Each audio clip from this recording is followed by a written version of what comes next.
देखिए, election commission के बारे में लोगों के मन में बहुत शंकाएं हैं।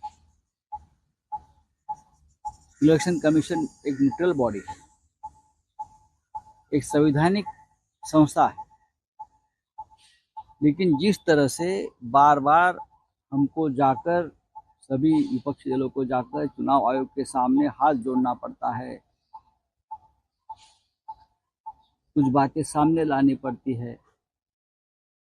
और चुनाव आयोग भी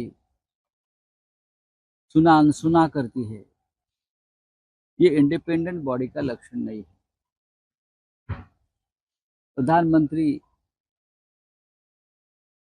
चुनाव के दिन ध्यान को बैठते हैं और पूरा फोकस चैनल पर उनका ऊपर आता है।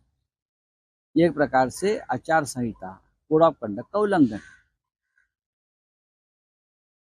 देश के गृह मंत्री जो जयराम रमेश जी ने कहा है, देश के गृह मंत्री देश के विभिन्न क्षेत्र में लगभग 150 कलेक्टर और डीएम को फोन करके जो सूचना देते हैं, ये कोड ऑफ कंडक्ट का उल्लंघन है।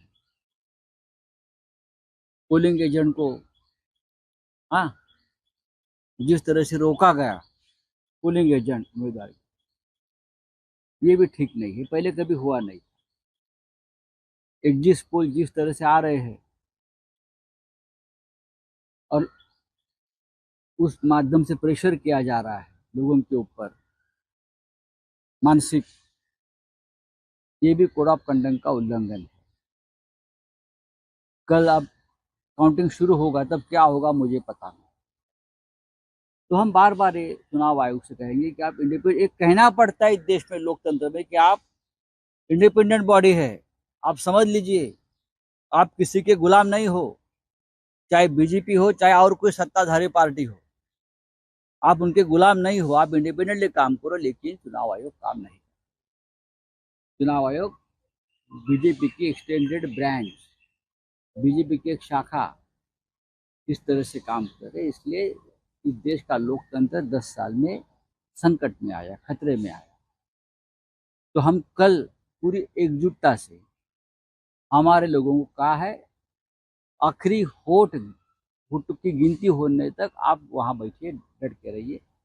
आपके ऊपर दबाव लाया जाएगा, तरह तरह के हथकंडे अपनाए जाएंगे, आपको डिमोरलाइज किया जाएगा, लेकिन आप वहां से हटेंगे। ये हमारे सभी इंडिया आघाड़ी के जो प्रमुख लोग हैं, कार्यकर्ता है, पोलिंग और बूथ के एजेंट है, वहां के सबको संदेश दिया है।